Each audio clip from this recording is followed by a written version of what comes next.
Kalau hari ini rupanya kita disibukkan dengan membaca Al-Quran, itu artinya Allah ingin ngajak ngobrol kita.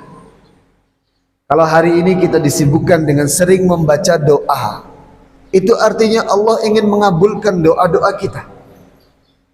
Kalau hari ini kita disibukkan oleh Allah untuk perkara yang baik, itu artinya Allah sedang cinta dengan kita, menginginkan kebaikan untuk kita.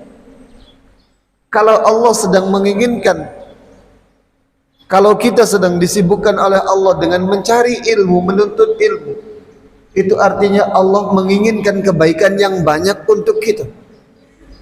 Tapi kalau seandainya hari ini kita lihat kesibukan kita pada kesibukan yang menyia-nyiakan waktu atau bahkan bermaksiat kepada Allah Subhanahu wa taala, itu artinya Allah sedang ingin menjauhkan kita dari rahmatnya Allah Subhanahu wa taala. Nauzubillah.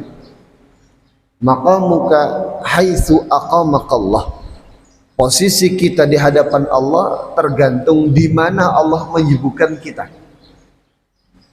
Maka untuk mendapatkan kesibukan-kesibukan yang baik itu dimulai dari paksaan diri kita untuk mengerjakan kebaikan, untuk mengerjakan ibadah.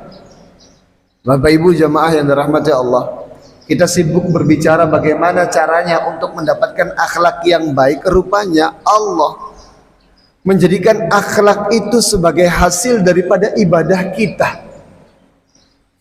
Orang bisa berbuat baik, berakhlak baik itu diawali daripada ibadah yang baik juga di hadapan Allah.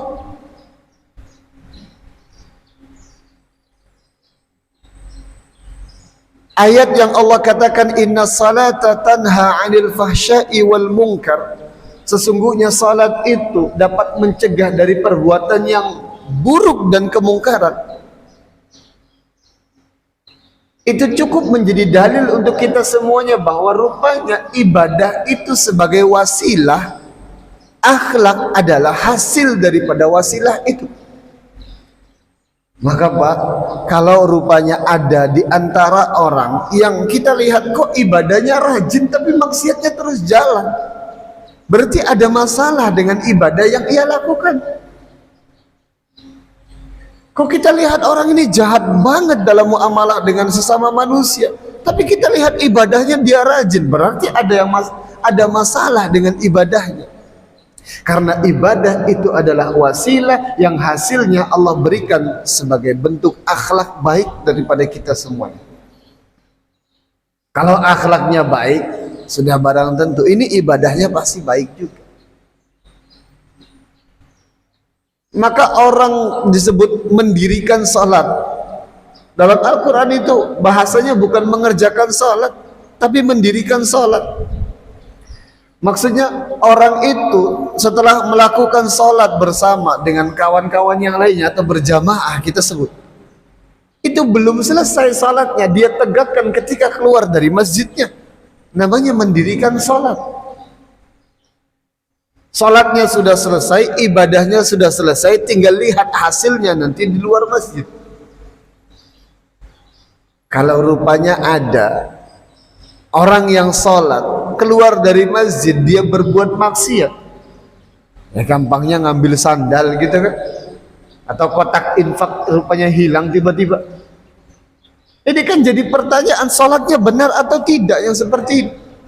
Karena janji Allah jelas bahwa salat itu kalau baik niatnya, kalau baik rukun dan syaratnya, maka Allah akan jadikan salat ini sebagai tameng dari perbuatan keji dan mungkar.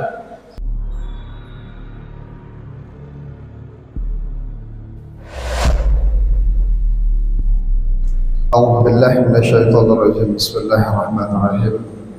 Assalamualaikum warahmatullahi wabarakatuh. Yang kami hormati, yang kami muliakan para asatidz, para alim ulama, para kiai, para habaib, para tokoh masyarakat, Bapak Ibu jemaah yang dirahmati Allah Subhanahu wa taala. Alhamdulillah. Alhamdulillahilladzi bi ni'matihi tatimmus shalihat. Asyhadu an la ilaha illallah wahdahu la syarika lah wa asyhadu anna Muhammadan abduhu wa rasuluhu wa safiyyuhu wa khaliluh. Allahumma salli ala sayyidina Muhammad wa ala alihi wa ashabihi wa man tabi'ahum bi ihsanin ila yaumiddin. Amma ba'd. Alhamdulillah, pagi hari ini Allah Subhanahu wa taala bangkitkan kita kembali dari kematian sementara kita. Tiada lain dan tiada bukan semata-mata untuk persiapan kehidupan setelah kematian kita. Dihidupkannya kita kembali adalah bukan tanpa sebab. Allah ingin menguji di antara kita siapa yang paling baik amalnya. Alladzi khalaqal mauta wal hayata liyabluwakum ayyukum ahsanu amala. Kalau tidur itu disebut sebagai kematian, maka pagi hari ini kita dibangkitkan kembali hanya untuk diuji oleh Allah siapa di antara kita yang dalam satu hari nanti paling baik amalnya. Bukan paling banyak amalnya, tapi paling baik amalnya, paling berkualitas amalnya. Karena modal kita sama 24 jam, tapi hasil yang kita dapatkan, pahala yang kita dapatkan dari Allah dengan modal yang diberikan itu berbeda-beda. Ada orang yang memaksimalkan 24 jam itu dengan ibadah kepada Allah Subhanahu wa taala. Ada juga orang yang menyia-nyiakan 24 jam itu. Bahkan ada juga di antara kita barangkali dengan 24 jam yang Allah berikan itu justru menjadi dosa yang panjang karena 24 jam tadi. Oleh sebab itu dalam Al-Quran seringkali Allah menyebutkan orang yang rugi dan orang yang beruntung itu tidak lepas dari waktunya. Hari ini kita sudah berada di tahun 2025. Tidak ada yang spesial sebetulnya. Tapi bagi orang yang senantiasa ingin bermuhasabah diri, maka angka 2025 itu sudah cukup bagi seseorang untuk memuhasabah satu tahun yang lalu. Artinya dengan angka 2025 kita sudah satu tahun lebih dekat dengan kematian kita dibandingkan tahun yang lalu. Masuknya kita di tahun 2025 itu artinya kita sudah semakin dekat perjumpaannya dengan Allah Subhanahu wa taala dibandingkan dengan tahun yang lalu. Oleh sebab itu Ibrahim bin Adham mengatakan kepada kita semuanya, ya ibna Adam innaka antal ayyam, wahai anak cucu Adam sesungguhnya engkau adalah tumpukan hari-hari. Kullama dhahaba ankal yaum dhahaba ba'duk. Setiap satu hari pergi, satu anggota tubuh terlepas dari diri kita. Tahun 2025 kalendernya sudah pasti berubah, angkanya juga berubah. Yang belum pasti itu adalah takdir Allah kepada kita, baik atau buruk. Maksudnya kita belum tahu akan takdir yang Allah berikan kepada kita. Semuanya sudah jelas, yang belum jelas itu kapan waktunya kita berjumpa dengan Allah Subhanahu wa taala. Jangan dikira Bapak Ibu jamaah yang dirahmati Allah, jangan-jangan tahun 2025 ini merupakan tahun terakhir kita hidup di dunia ini. Karena rupanya berapa banyak orang yang dulu tahun 2023 bersama dengan kita, tahun 2024-nya sudah tidak lagi bersama kita. Karena berapa banyak orang yang dulunya ngobrol bareng dengan kita, hari ini sudah kita tidak temukan lagi bersama dengan kita. Barangkali bisa kita hitung kerabat kita yang kita kenal, yang sekarang sudah tidak lagi membersamai kita. Beda alamnya itu kan banyak. Maka mengingat kematian merupakan satu nasihat, ujung daripada nasihat-nasihat baik yang lainnya. Kata baginda Rasulullah, kafa bil mauti wa'idhan.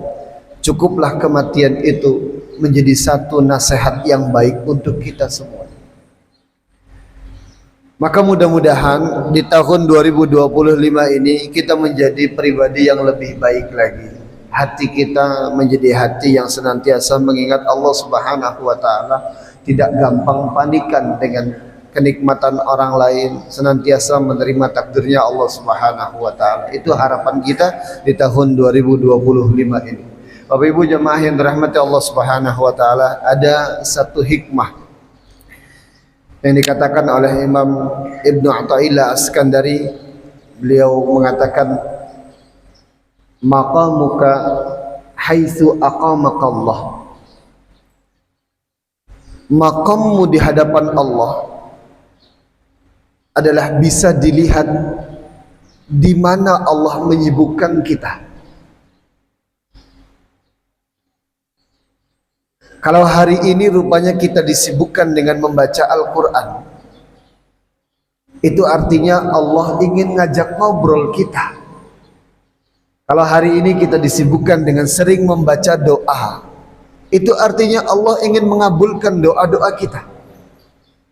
Kalau hari ini kita disibukkan oleh Allah untuk perkara yang baik, itu artinya Allah sedang cinta dengan kita, menginginkan kebaikan untuk kita. Kalau Allah sedang menginginkan, kalau kita sedang disibukkan oleh Allah dengan mencari ilmu, menuntut ilmu, itu artinya Allah menginginkan kebaikan yang banyak untuk kita.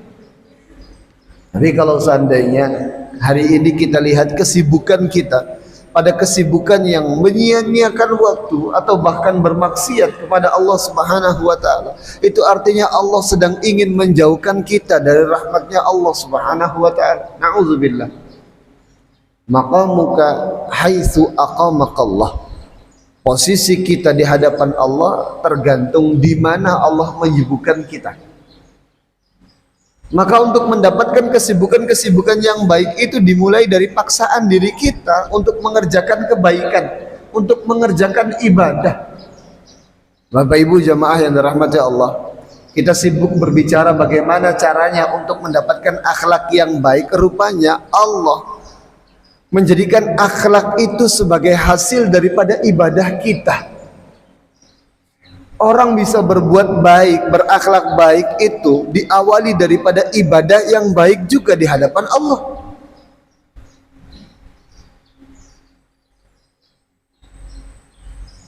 Ayat yang Allah katakan, inna salata tanha 'anil fahsya'i wal munkar. Sesungguhnya salat itu dapat mencegah dari perbuatan yang buruk dan kemungkaran. Itu cukup menjadi dalil untuk kita semuanya bahwa rupanya ibadah itu sebagai wasilah, akhlak adalah hasil daripada wasilah itu. Maka Pak, kalau rupanya ada di antara orang yang kita lihat kok ibadahnya rajin tapi maksiatnya terus jalan, berarti ada masalah dengan ibadah yang ia lakukan. Kok kita lihat orang ini jahat banget dalam muamalah dengan sesama manusia, tapi kita lihat ibadahnya dia rajin, berarti ada masalah dengan ibadahnya.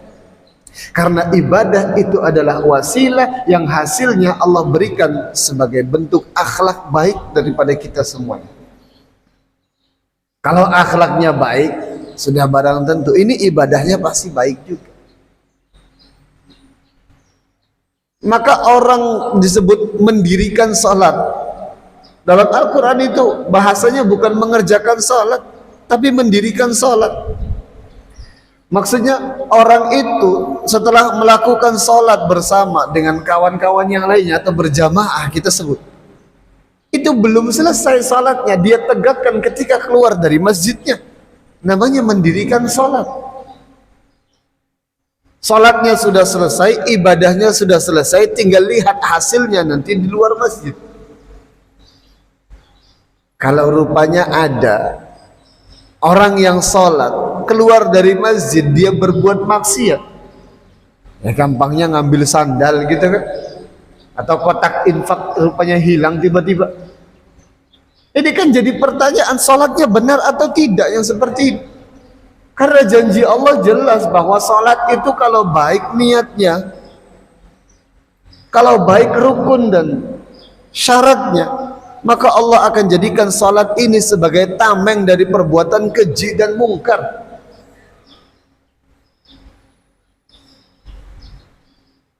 Makanya ada sebuah hadis dari baginda Rasulullah itu yang menyebutkan bahwa ada orang yang nampaknya dia berbuat baik tapi rupanya dimasukkan oleh Allah ke dalam neraka. Nauzubillah.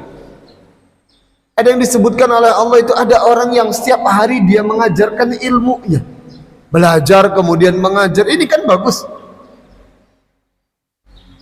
Ibadah yang membuat seseorang itu tinggi derajatnya di mata Allah itu kan berilmu, mengamalkan ilmunya, diangkat itu derajatnya.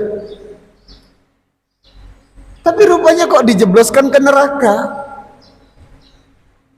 Yang kedua, ada lagi orang yang bersedekah kemudian Allah katakan, "Ya ini sedekahnya enggak benar." Masuk juga orang yang rajin sedekah tadi ke neraka juga. Yang ketiga, bahkan disebutkan ada orang yang jihad di jalan Allah. Oh, itu luar biasa, Pak. Bukan hanya hartanya saja ia keluarkan, jiwa raganya sudah siap dia persembahkan itu kan untuk di jalan Allah. Tapi rupanya ketika meninggal dunia, di mata manusia syahid dia, rupanya di hadapan Allah dianggap sepele amalnya tadi dan justru dimasukkan ke neraka. Ini apa sebabnya? Oh, 3 orang tadi rupanya dalam wasilahnya, wasilah ibadahnya tadi itu belum khatam, ibadahnya belum benar, sehingga menimbulkan hasil yang tidak baik. Karena disebutkan dalam hadis itu bahwa orang yang tadi dikatakan dia belajar, menuntut ilmu, mengajarkan ilmunya pagi dan malam, dimasukkan oleh Allah ke dalam neraka. Ditanya sama Allah, kenapa engkau belajar, kenapa engkau mengamalkan ilmu, mengajarkan ilmumu tadi? Dijawab sama orang tadi, ini saya mengajarkan ilmu karena engkau, karena Allah, katanya. Tapi dibantah sama Allah, kadzabta, engkau dusta. Saya tahu niatmu adalah ingin dipandang oleh orang agar namamu populer, agar ingin disebut sama orang lain itu bahwa engkau orang yang berilmu. Maka dengan niat yang salah tadi rupanya seseorang dijebloskan oleh Allah ke dalam neraka, padahal amalnya baik, tapi wasilahnya kurang bagus tadi kan? Ibadahnya kurang bagus karena meniatkan itu bukan karena Allah. Yang kedua, orang bersedekah, banyak dia bersedekah, rupanya kata Allah tanya kepada orang tadi, kenapa engkau bersedekah, menafkahkan, menginfakkan hartamu? Disebutkan karenamu ya Allah. Tapi kemudian Allah bantah, tidak, engkau beribadah itu hanya untuk disebut oleh orang bahwa engkau orang yang dermawan. Kadzabta, engkau bohong, engkau dusta. Dimasukkan lagi orang tadi ke neraka. Artinya wasilah untuk mendapatkan akhlak yang baik tadi gagal dilakukan oleh seseorang tadi, karena niatnya bukan karena Allah. Terakhir tadi sampai berjihad di jalan Allah, dikatakan engkau kenapa berjihad? Fika, karenamu, katanya. Kata Allah, kadzabta, tidak, engkau dusta. Engkau berperang itu bukan untuk berjihad di jalan Allah, tapi agar engkau disebut oleh orang lain bahwa engkau adalah kesatria, engkau hebat. Dengan itu Allah juga menjebloskan orang tadi ke dalam neraka. Na'udzubillah. Maka dari sini kita tahu Bapak Ibu jamaah yang dirahmati Allah Subhanahu wa taala, bahwa ibadah itu merupakan wasilah yang hasilnya adalah akhlak kita.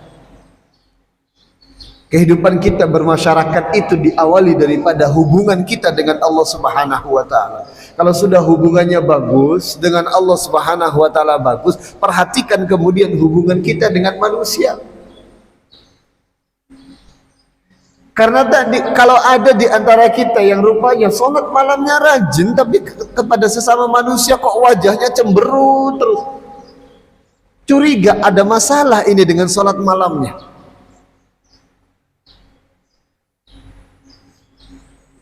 Ada orang kok setiap bulan dia pergi umroh, bolak-balik pergi ke sana ke tanah suci beribadah katanya kan. Tapi kok kepada tetangganya dia bengis, jarang tersenyum gitu kan.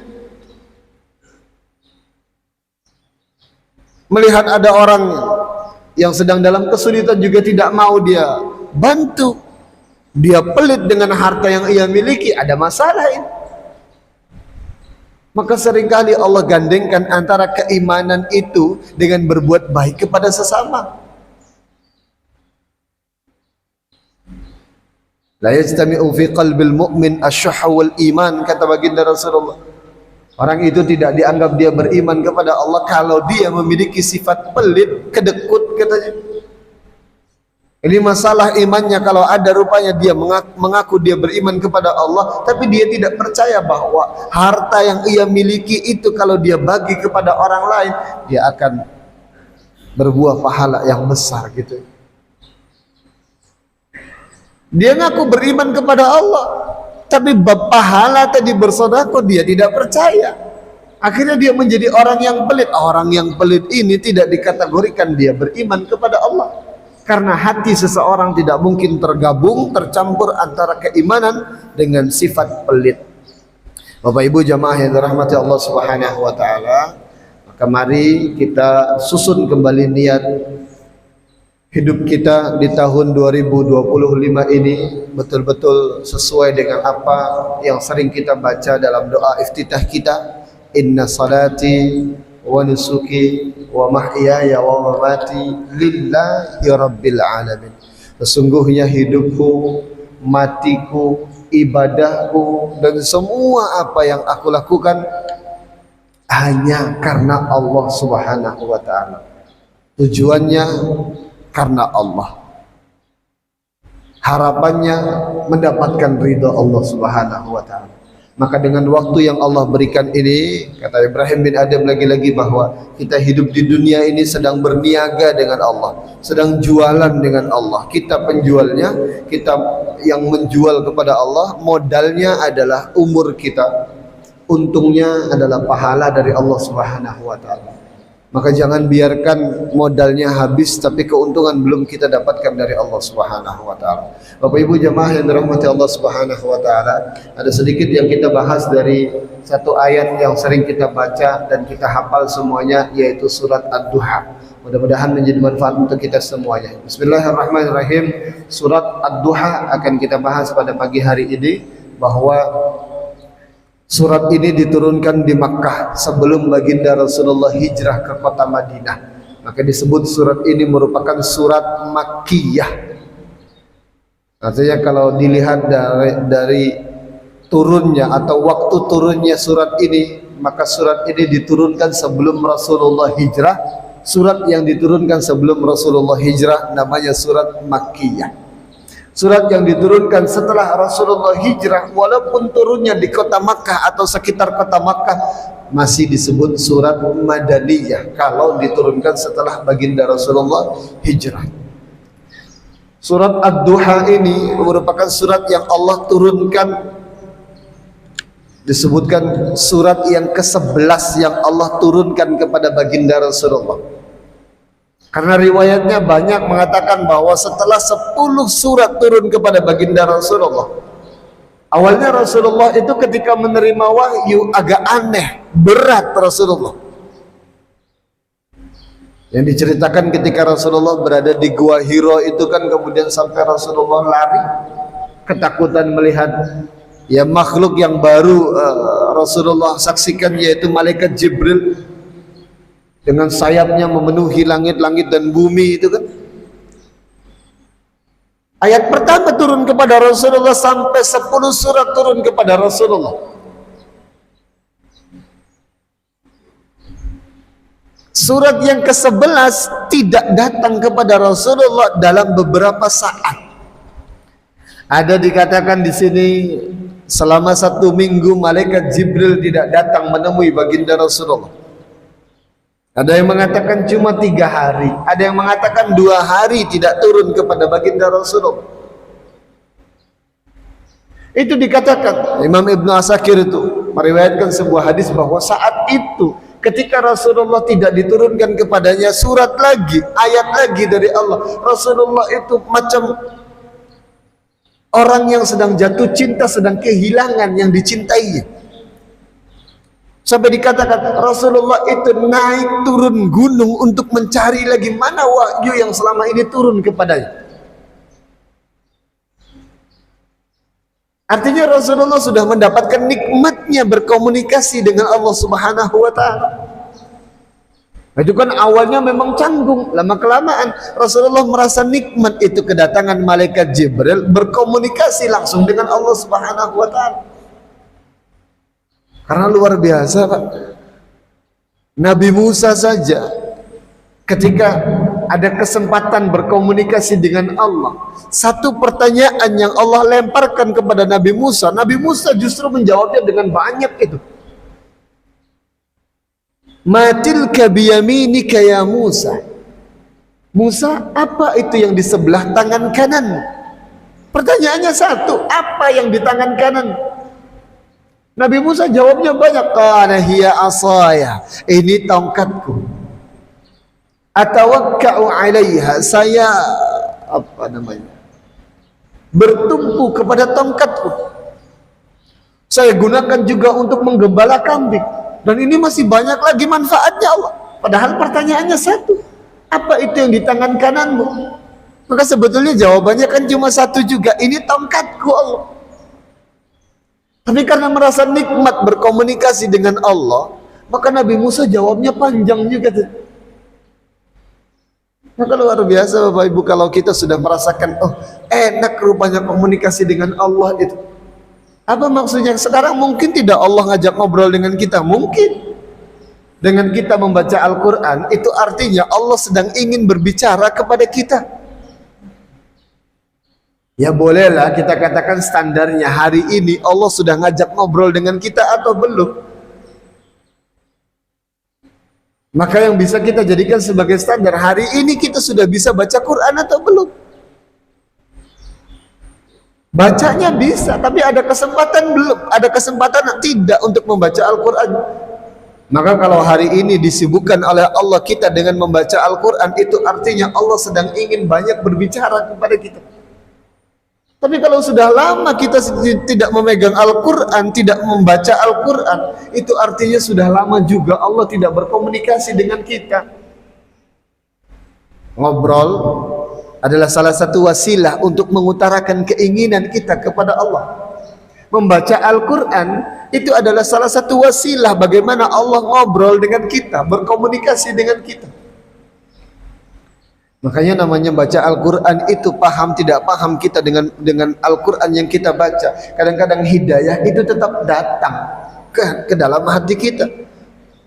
Walaupun banyak orang yang tidak paham ketika membaca Al-Quran, baik buruknya sesuatu itu sudah bisa dirasakan ketika seseorang itu sering membaca Al-Quran. Maka menarik Bapak Ibu, ini surat Ad-Duha ini nanti kita akan pahami bahwa oh rupanya orang yang membaca Al-Quran itu hidupnya bagaikan di waktu duha, terang benderang dia. Yang nampak adalah keindahan.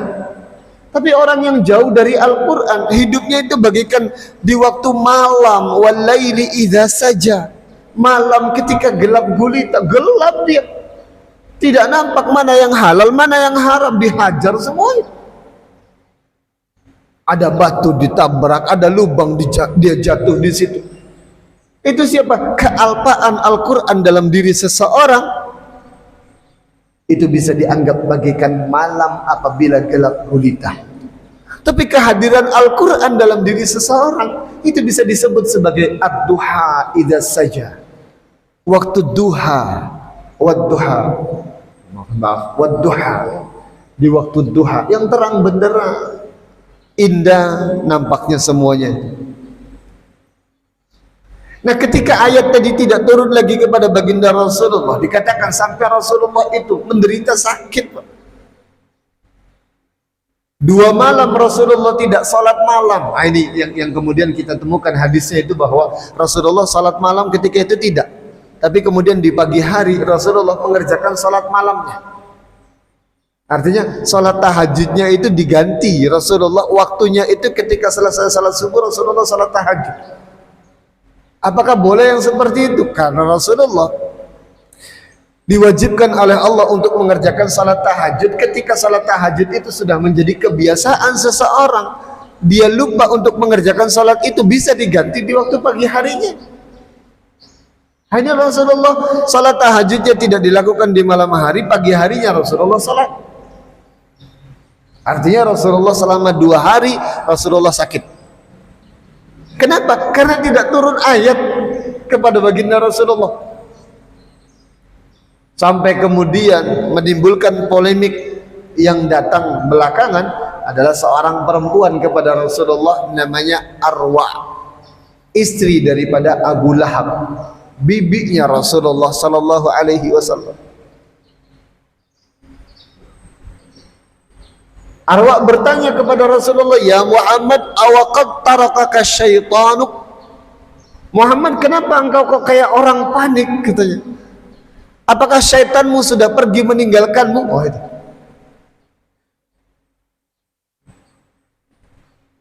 Jadi yang dianggap oleh Arwa, istrinya Abu Lahab itu, yang turun kepada Rasulullah, yang mendatangi Rasulullah itu setan, katanya.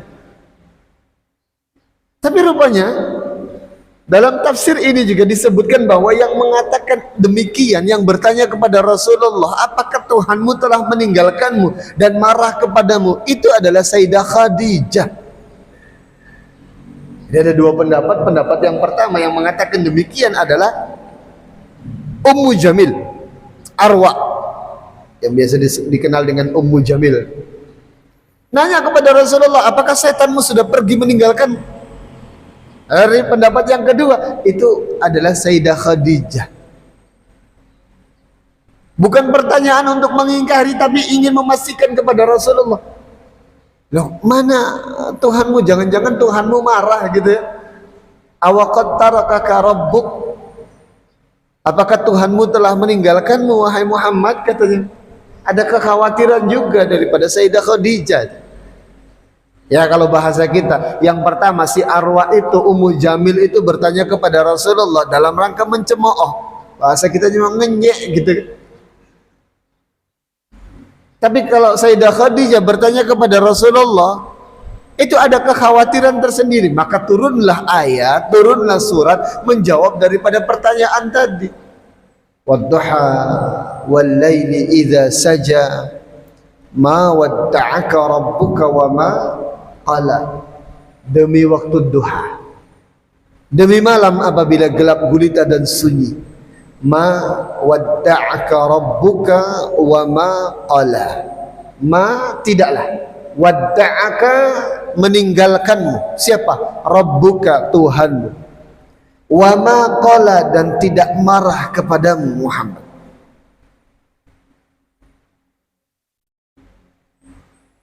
Jadi setelah ada pertanyaan tadi, Allah langsung jawab.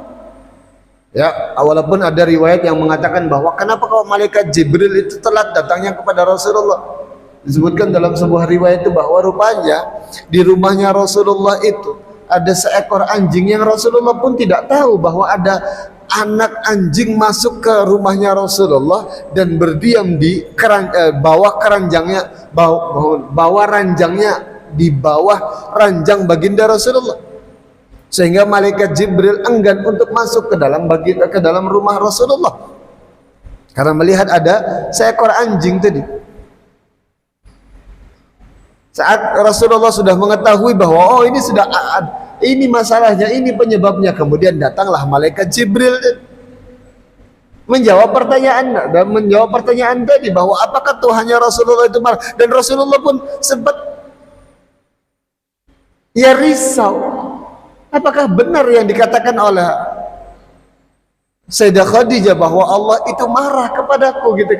Maka dijawab oleh Allah, ma wadda'aka rabbuka, tidaklah Tuhanmu meninggalkanmu, wa ma qala, dan marah. Qala itu marahnya yang berlebihan. Dan Allah tidak marah kepada baginda Rasulullah. Tidak ada sebabnya Allah marah kepada baginda Rasulullah. Rasulullah makhluk yang paling dicintai oleh Allah Subhanahu wa taala. Kalau ada salah-salah sedikit pun langsung ditegur oleh Allah gitu kan. Nah, Masya Allah, nikmatnya Rasulullah itu luar biasa. Kalau ada salah sedikit saja langsung ditegur oleh Allah. Ada berjanji sesuatu kemudian Rasulullah tidak menyebutkan insya Allah, turun ayat wala taqulanna li syai'in inni fa'ilu dzalika ghada illa an yasha Allah gitu kan. Jangan berkata engkau wahai Muhammad ketika menjanjikan sesuatu, ya saya akan kerjakan besok, tapi katakan insya Allah saya kerjakan besok. Itu ditegur sama Allah. Ada Rasulullah pernah bermuka masam gitu kan kepada seseorang sahabat yang buta matanya, tidak dapat melihat Rasulullah, tapi mukanya Rasulullah masam ketika itu, karena saat itu Rasulullah sedang berhadapan dengan pemuka Quraisy. Harapan Rasulullah, saya bisa menjadikan pemuka Quraisy ini masuk Islam, sehingga kalau pemuka Quraisynya masuk Islam, banyak orang akan masuk Islam. Ketika Rasulullah berhadapan dengan pemuka-pemuka Quraisy, datang seseorang sahabat Rasulullah, Abdullah ibnu Ummi Maktum, matanya buta, tidak bisa melihat, bertanya tentang agama kepada baginda Rasulullah saat Rasulullah sibuk menjelaskan agama kepada pemuka Quraisy. Akhirnya Rasulullah saat itu berbuka masam kepada siapa? Orang buta. Kan yang jadi pertanyaan, apakah orang buta itu bisa melihat wajahnya Rasulullah? Tidak bisa juga. Tapi saat itu Rasulullah bermuka masam gitu. Ya kalau bisa kita katakan orang buta itu tak mungkin sakit hati juga dengan muka masamnya baginda Rasulullah gitu. Tapi Allah tahu ini tidak bagus. Ditegur sama Allah. Abasa wa tawalla an ja'ahul a'ma. Ia bermuka masam, lagi berpaling ketika datang seorang yang buta kepadanya bertanya tentang agama gitu. Lebih mementingkan orang lain yang barangkali tidak butuh agama. Ditegur langsung. Walaupun tadi kesalahannya itu kan agak berbuka masam kepada orang yang buta gitu. Ada lagi dulu Rasulullah pernah mengharamkan madu. Madu asli, Pak ya. Rasulullah dulu pernah mengharamkan madu. Jadi pernah ada seorang istrinya baginda Rasulullah, Maria Qibtiyah, itu senantiasa memberikan madu kepada Rasulullah. Jadi setiap kali pulang dari rumahnya istrinya, Maria Qibtiyah itu datang ke rumahnya Sayyidah Aisyah, mendapati bahwa Rasulullah itu ya habis minum madu gitu. Namanya Ummul Mukmin Sayyidah Aisyah masih muda saat itu, jiwa cemburunya masih ada. Maka dia katakan ketika Rasulullah sering minum madu itu, ini Rasulullah mohon maaf, mulutnya jadi bau tidak sedap Rasul. Apa sebabnya ini gitu? Apakah karena madu yang saya minum tadi gitu? Padahal kan madu itu kan tidak membuat mulut kita bau tidak sedap itu. Tapi karena dipikir-pikir Rasulullah baru minum madu, karena habis minum madu datang kepada Sayyidah Aisyah sama Sayyidah Hafsah, katanya Rasulullah mulutnya bau katanya. Bau tidak sedap. Maka saat itu Rasulullah merenung dan mengatakan bahwa sudah kalau begitu saya tidak mau lagi minum madu. Rasulullah haramkan madu agar mencari keriduan dua istrinya Rasulullah tadi. Akhirnya turunlah ayat menegur baginda Rasulullah. Ya ayyuhan nabi, lima tuharrimu ma ahallallahu lak. Wahai nabi, kenapa engkau mengharamkan sesuatu yang Allah sudah halalkan untukmu? Jadi setiap kali Rasulullah berbuat satu kesalahan, kaidahnya Bapak Ibu, kalau ada kesalahan yang dibuat oleh Rasulullah, kesalahan itu tidak fatal. Kesalahan itu tidak membuat aib baginda Rasulullah. Kesalahan itu justru menjadi hikmah untuk kita semuanya yang datang belakangan ini, gitu.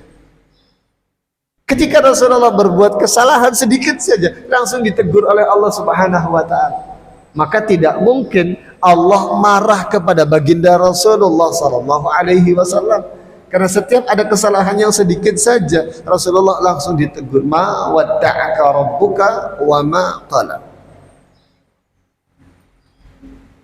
Setelah ada kesakitan yang baginda Rasulullah rasakan tadi, karena tidak turunnya wahyu kepada baginda Rasulullah dan beberapa cemoohan daripada kalangan orang Quraisy bahwa Tuhannya Rasul itu sudah pergi meninggalkannya.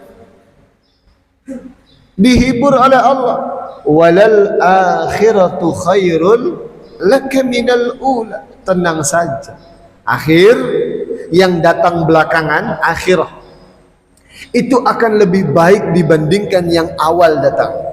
Dan bisa dikatakan akhirat itu lebih baik dibandingkan dengan dunia. Atau tafsiran yang lainnya, episode akhirnya orang mukmin itu adalah kebaikan, lebih baik daripada episode awalnya. Andai di awalnya sudah dapat kenikmatan, perlu kita ketahui bahwa kenikmatan akhirat lebih baik dibandingkan dengan kenikmatan yang awal-awal, yaitu kenikmatan dunia. Kalau di dunianya, kalau di awal-awalnya dapat sengsara, dapat nestapa, maka ketahuilah bahwa episode terakhirnya untuk orang mukmin yang bersabar, dia akan mendapatkan kenikmatan yang luar biasa dari Allah Subhanahu wa taala. Wal 'aqibatu lil muttaqin, bahwa episode akhirnya, happy endingnya adalah untuk orang yang beriman kepada Allah dan bertakwa kepada Allah Subhanahu wa taala. Walal akhiratu khairul laka minal ula. Wala sawfa yu'tika rabbuka fatarda. Ini sudah terang benderang, itu sudah jam berapa, Pak? Oh, syuruknya sudah syuruk ya, Pak? Sudah masuk waktu syuruk, Pak? Belum. Walal akhiratu khairul laka minal ula wala sawfa yu'tika rabbuka fatarda. Ini luar biasa. Allah itu kalau sudah memberi sesuatu, wala sawfa yu'tika, dan Allah akan beri engkau fatarda. Kalau sudah diberi sama Allah, maka seseorang itu Muhammad akan ridho dengan pemberian Allah. Ini kan memang ayatnya, suratnya turun kepada baginda Rasulullah. Sebabnya juga terjadi kepada baginda Rasulullah. Tapi hikmahnya untuk kita semuanya, umat baginda Rasulullah semua. Setelah kita sudah paham bahwa episode terakhirnya ini milik kita, akhirat itu milik kita, kenikmatan yang terakhir itu lebih nikmat dibandingkan kenikmatan awal. Allah ingatkan kita kembali, wala saufa. Saufa itu akan, tapi akan lil ba'id. Akannya itu bukan saat itu dikasihkan, bukan sebentar lagi dikasihkan, tapi akannya jauh. Artinya seseorang yang belum diberi oleh Allah di dunia ini, Allah akan berikan itu hadiahnya nanti di akhirat. Wala saufa akan diberikan. Yu'tika, Tuhanmu memberi. Apa yang diberi? Segala sesuatu yang kita mau, segala sesuatu yang membuat kita ridho, membuat kita tersenyum. Tapi yang luar biasanya lagi, pemberian dari Allah Subhanahu wa taala itu selalu pemberian yang membawa keberkahan untuk kita semuanya. Artinya diberi sesuatu oleh Allah, kemudian sesuatu itu berkah, sesuatu itu tidak membuat lalai kita dari Allah Subhanahu wa taala. Ada sesuatu yang diberi tapi tidak mengandung keberkahan, itu justru menjauhkan kita dari Allah. Itu na'udzubillah. Dunia boleh jadi dikasih sama Allah, tapi belum tentu dunia orang itu berkah. Yang berkah itu yang bisa membuat kita semakin dekat dengan Allah Subhanahu wa ta'ala. Ada jabatan yang dikasih sama Allah, jabatan belum tentu berkah. Karena berapa banyak orang belum dapat jabatan dia dekat dengan Allah, setelah dapat jabatan dia justru jauh dari Allah. Ada lagi orang yang ketika dia menjabat itu dekat dengan Allah, saat dia turun dari jabatannya justru jauh dari Allah. Maka keberkahan itu segala sesuatu, segala kondisi yang mampu mendekatkan kita kepada Allah Subhanahu wa ta'ala. Naik atau turun, banyak harta atau sedikit, yang penting dekat dengan Allah, itulah berkah. Dan pemberian Allah sifatnya membawa keberkahan. Wala saufa yu'tika rabbuka, Allah akan memberi engkau fatarado, dan Allah akan dan engkau akan ridho dengan pemberian Allah. Kalau sudah ridho berarti pemberian itu berupa keberkahan dari Allah Subhanahu wa taala. Barangkali itu yang bisa kami sampaikan. Insyaallah kita akan lanjutkan pada perjumpaan yang akan datang. Kalau tidak lupa, biasanya lupa ini untuk membahas lanjutan bahasan lanjutannya, insyaallah kita akan bahas pada perjumpaan yang akan datang. Sebelum kita tutup, barangkali ada yang mau didiskusikan, kami persilakan. Silakan. Bismillahirrahmanirrahim.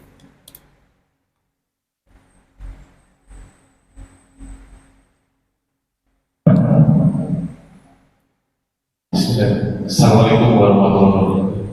Satu pertanyaan, ibadah seseorang itu dikaitkan dengan waktu ada tiga, di mana apabila ibadah seseorang itu hari ini lebih jelek dari kemarin, maka dia celaka. Kalau ibadah hari ini seseorang itu adalah sama, maka dia merugi.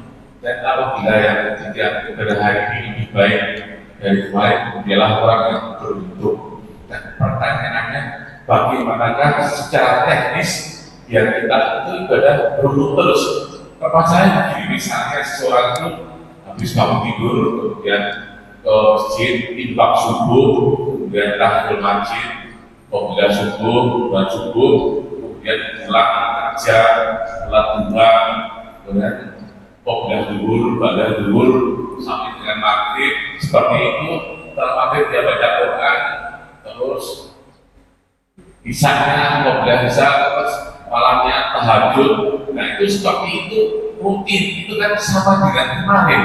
Nah bagaimanakah meningkatkan ibadah yang seperti itu? Karena kalau menurut saya sudah maksimal sekali. Jadi rutinitas seperti itu. Apakah itu dikatakan sama dengan kemarin atau bagaimana? Terima kasih. Assalamualaikum warahmatullahi wabarakatuh. Waalaikumsalam warahmatullahi wabarakatuh. Maka ya bagusnya ditopang dengan ilmu, Pak. Artinya ibadahnya itu terus gitu kan. Itu sudah luar biasa. Kalau sudah bisa istiqomah yang seperti itu, maksudnya hari ini baca Al-Quran 10 ayat, besoknya 10 ayat juga, besoknya juga terus 10 ayat. Itu sudah luar biasa gitu kan. Bisa istiqomah. Kita tidak turun saja mendapatkan keistiqomahan, itu artinya orang ini sudah lebih baik dibandingkan hari yang lalu. Kenapa? Karena orang ini mendapatkan keistiqomahan tadi. Dan istiqomah itu luar biasa harganya. Yang disebutkan oleh para ulama itu bahwa luzumul istiqamah khairun min alfi karamah, bahwa mendapatkan keistiqomahan itu lebih baik daripada ribuan karamah. Artinya kalau seseorang bisa dia pada tahap ibadahnya walaupun sama gitu kan, walaupun sama dengan hari kemarin, itu sudah dianggap lebih baik dibandingkan hari yang lalu. Namanya ibadah gitu kan, semakin dekat dengan Allah Subhanahu wa taala walaupun dia lurus datar. Karena tidak mungkin juga sholatnya itu ditambah terus gitu kan. Salatnya ditambah terus. Kita salat qobliyah sudah bisa, kemudian salat zuhurnya dilakukan, ba'diyahnya juga sudah dikerjakan. Oh ini kalau mau ditambah biar kayak baginda, biar kata Rasulullah kita menjadi orang yang beruntung, kayaknya qobliyahnya ditambah dia jadi 16 rakaat. Kan sulit kayak gitu kan. Artinya mendapatkan keistiqomahan saja itu sudah naik, kita berarti kan. Imannya itu naik. Maka disebutkan al-imanu yazidu wa yanqus, bukan iman itu tetap, tapi iman itu terus bertambah. Bagaimana tandanya, indikasi bahwa iman kita itu bertambah? Istiqomah di jalan Allah, itu namanya bertambah. Gitu. Dan sudah luar biasa Pak ya kalau ada orang yang bisa istiqomah gitu kan. Kadang-kadang kita ini kan ya bukan istiqomah, bukan hanya jangankan naik gitu kan, istiqomah saja sudah bagus. Sudah nggak turun saja sudah untung gitu kan. Karena kadang-kadang iman itu naiknya macam perosotan, naiknya itu Pak, naik tangga gitu kan. Sekali turun buat maksiat satu, turun terus gitu kan.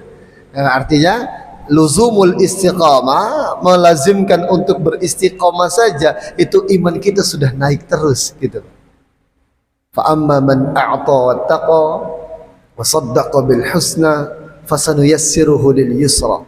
Orang yang memberi, orang yang bertakwa, maka kami akan permudah jalan hidupnya untuk mendapatkan kebaikan dan kebaikan lainnya. Mendapatkan kebaikan demi kebaikan itu merupakan tanda bahwa keimanan kita selalu naik terus. Begitu kira-kira. Cukup Bapak, terima kasih banyak atas segala perhatiannya, kurang dan lebihnya kami mohon maaf. Wallahu muwaffiq ila aqwamit thariq. Assalamualaikum warahmatullahi wabarakatuh. Subhanakallahumma wa bihamdika asyhadu an la ilaha illa anta astaghfiruka wa atubu ilaik.